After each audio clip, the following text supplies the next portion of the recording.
I just watched Malignant for the second time, and that is a crazy movie in a good way.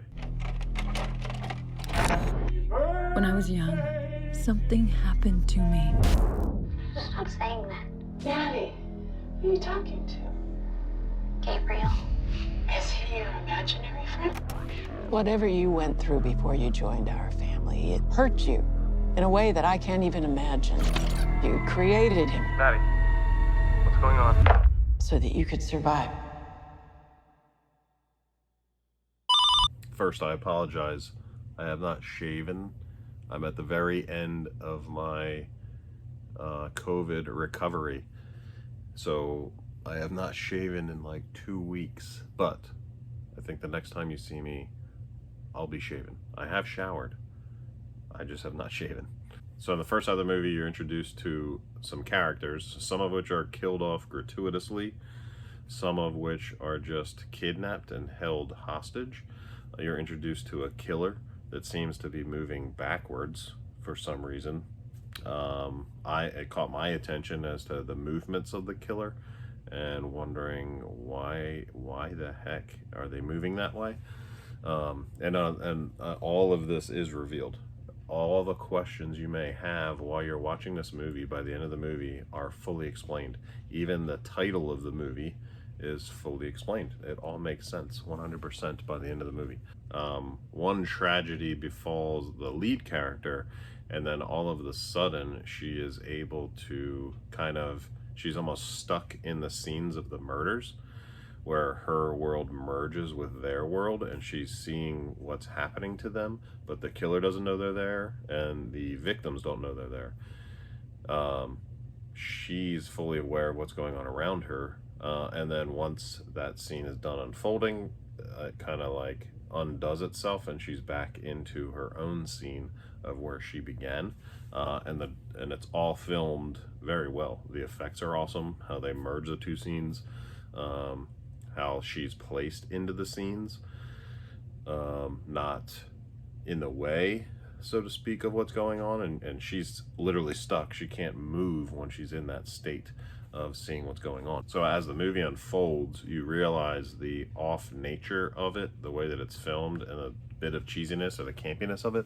You realize that is all intentional, because as things become revealed, they're too crazy to be in a straightforward movie that's not campy, if that makes sense. So it's filmed with a campy tone, so that it's almost like the craziness of the revelations of the storyline are a little bit more understandable.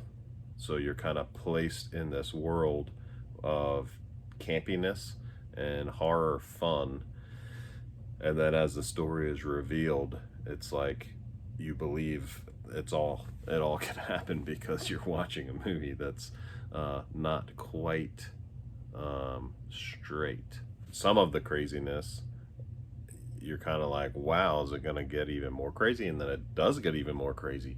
There's revelations, and there's a certain song that's played at each step of the storyline of the revelations that's stuck in my head. And even that's a little bit cheesy, like the way that the music is repeated for each step of the way when there's a reveal.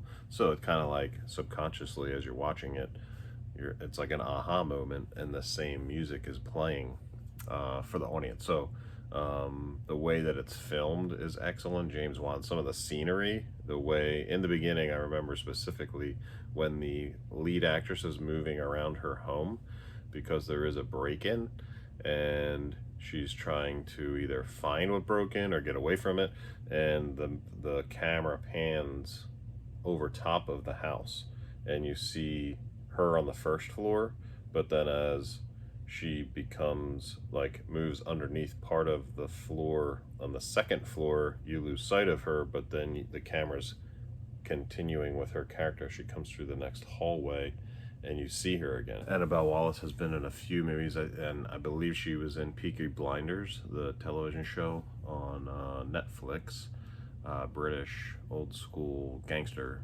TV show. She was in The Mummy, that was not so good, with Tom Cruise.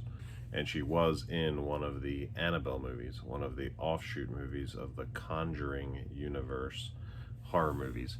And the creator and director of the first two Conjuring movies, James Wan, is the director of Malignant.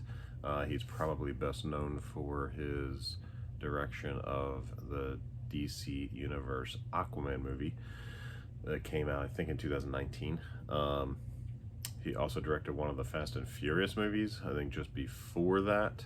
So he has risen to, more popularity in the action genre, but he started out in horror. He was one of the original creators of the Saw franchise back when that started. So he was one of two of a directing duo of the original Saw movie. Since the first Saw, he did another movie called Death Sentence, which I just quickly found on my shelf here. That has Kevin Bacon in it. That is a grounded revenge thriller. It's pretty gory, I believe. I've seen it maybe twice, 3 times. I do remember seeing it in the theater, and then once I bought it, I've probably seen it 3 times in total. But there is some gore in it, but it's all believable. Nothing is over the top. That is played straight, and it's a good, solid storyline, and how revenge can turn very ugly very quickly, and every step of the way just escalates, and there's no end in sight. That was a very good movie that I liked. So I've liked James Wan since the beginning of his career. I love the first Saw movie. I love Death Sentence. He has created the Insidious horror franchise, as well as the Conjuring horror franchise, and continues to produce all of the horror movies that come out in the Conjuring universe, is what I call it, because there are a lot of offshoot movies that have been created by the original Conjuring movies. The Nun is one of them, and the Annabelle movies is another one. I'm not a huge fan of the Fast and Furious movies. They're entertaining for what they are, but I don't go to see them in theaters or things like that. I wait till they come out on video or streaming. But I did see his, and I liked his, with him being able to, having a knack for going over the top. I could see why they picked him to direct one of those films, but for him specifically, you can definitely see his growth as a director from the Saw movie to Death Sentence, and the things he learns as a director he applies to the next film, whether it's Aquaman, a huge tentpole film, or turn around a complete 180 and go back to your roots and do a movie like Malignant. Everything he's learned as a director, he's applying to his next film, and that is awesome to see. The growth of a director from such a small, tiny film, Saw, to all the way making it to tentpole films, Aquaman, but then also not forgetting your roots and still playing in the field of horror, is an excellent thing. So James Wan obviously had full creative control when making this movie, which is a good thing because he's an excellent filmmaker. And about 3/4 of the way through, there was a particular moment where I did catch on to who the killer is. I had figured it out before it was revealed who it was, but the way that it was revealed was still bat poop crazy. So it just confirmed my assumption of who the killer was, but it did it in a way that was like another crazy revelation. But for all of the craziness and the campiness, every step of the way the storyline is very clear.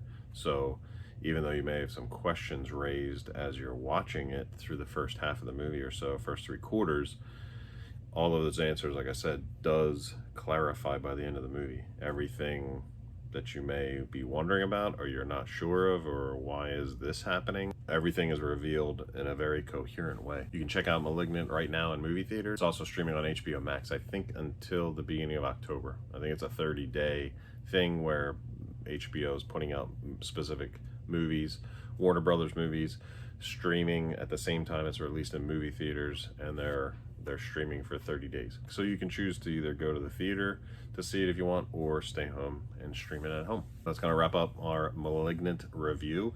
If you're a horror movie fan and respect the creativity of the craft, definitely check out Malignant. Like I said, it's not going to be for everyone, but give it a try. If you have HBO Max, you're already subscribed, so you might as well give it a shot. There is a lot of gore in it, so if that makes you queasy, maybe don't check it out, or you'll be closing your eyes through some of it. But the storyline, the creativity, the crazy revelations as the story unfolds, all that is, it's an excellent movie. And I'll probably catch it a third time before it's off of HBO Max myself.